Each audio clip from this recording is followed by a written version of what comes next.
जय श्री लक्ष्मी नारायण दोस्तों। आप सभी का एक बार फिर से स्वागत है हमारे चैनल हरि नाम धारा में। आज सुनते हैं सफला एकादशी की व्रत कथा। एक समय की बात है, युधिष्ठिर ने भगवान श्री कृष्ण से पूछा, स्वामिन, पौष माह के कृष्ण पक्ष की एकादशी का क्या नाम है? उसको करने की क्या विधि है और उसमें किस देवता की पूजा की जाती है? यह कृपा करके मुझे बताइए। तब भगवान श्री कृष्ण ने कहा, हे राजेंद्र, बड़ी बड़ी दक्षिणा वाले यज्ञों से भी मुझे उतना संतोष नहीं होता जितना एकादशी व्रत के अनुष्ठान से होता है। पौष मास के कृष्ण पक्ष की एकादशी का नाम सफला है। उस दिन विधि पूर्वक भगवान नारायण की पूजा करनी चाहिए। जैसे नागों में शेष नाग, पक्षियों में गरुड़ और देवताओं में श्री हरि विष्णु श्रेष्ठ हैं, उसी प्रकार संपूर्ण व्रतों में एकादशी तिथि श्रेष्ठ है। सफला एकादशी को विशेष रूप से दीपदान करने का विधान है।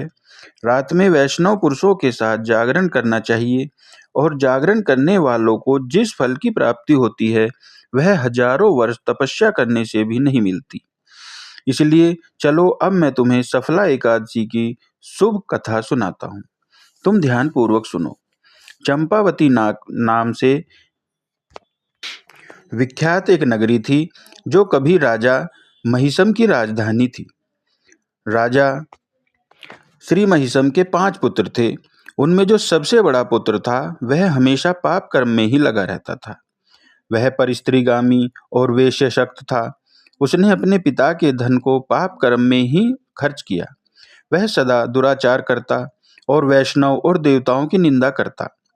अपने पुत्र को ऐसा पापचारी देखकर राजा महिसम ने उसका नाम लुंक रख दिया और फिर पिता और भाइयों ने मिलकर उसे राज्य से भी बाहर निकाल दिया। लुंक गहन वन में चला गया। वहीं रहकर उसने समूचे नगर का धन लूट लिया।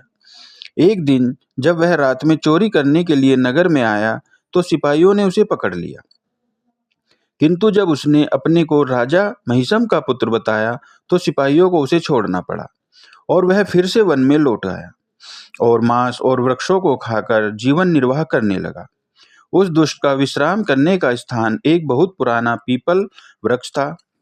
उस वन में वह वृक्ष एक महान देवता माना जाता था। पाप बुद्धि लुंक वहीं निवास करता था। एक दिन किसी संचित पुण्य के प्रभाव से उसके द्वारा एकादशी के व्रत का पालन हो गया। पौष माह की कृष्ण पक्ष की 10वीं तिथि के दिन उस पापी लुंक ने वृक्षों के फल खाए और वस्त्रहीन होने के कारण रात भर जाड़े में काटी और उस समय उसे नींद भी नहीं आई और ना ही कोई आराम मिला और वह निष्प्रभ एकादशी के दिन लुंक बेहोश पड़ा रहा। दोपहर होने पर उसे थोड़ी चेतना प्राप्त हुई। फिर इधर उधर देखकर वह अपनी जगह से उठा और लंगड़े की भांति लड़खड़ाता हुआ वन के अंदर चला गया। वह भूख से दुर्बल और पीड़ित हो रहा था। लुंक बहुत से फल लेकर जब तक विश्राम स्थान तक पहुंचा तब तक सूर्यदेव अस्त हो चुके थे।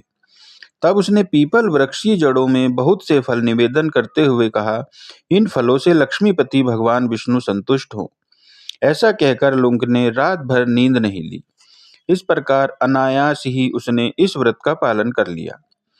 उस समय एक आकाशवाणी हुई, राजकुमार, तुम सफला एकादशी के प्रसाद से राज्य और पुत्र को प्राप्त करोगे। उसने कहा, बहुत अच्छा, और यह वरदान उसने स्वीकार कर लिया।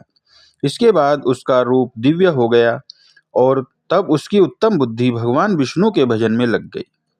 दिव्य आभूषणों से सुशोभित होकर उसने निष्कंटक राज प्राप्त किया और 15 वर्षों तक उसका संचालन करता रहा।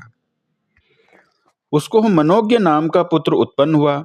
जब उसका पुत्र बड़ा हुआ तब लुंक ने तुरंत ही राज्य की ममता छोड़कर उसको पुत्र को सौंप दिया और स्वयं भगवान श्री कृष्ण के समीप चल पड़ा, जहाँ जाकर मनुष्य कभी शोक में नहीं पड़ता। राजन, इस प्रकार जो सफला एकादशी का उत्तम व्रत करता है वह इस लोक में सुख भोग कर मरने के बाद भी मोक्ष को प्राप्त करता है।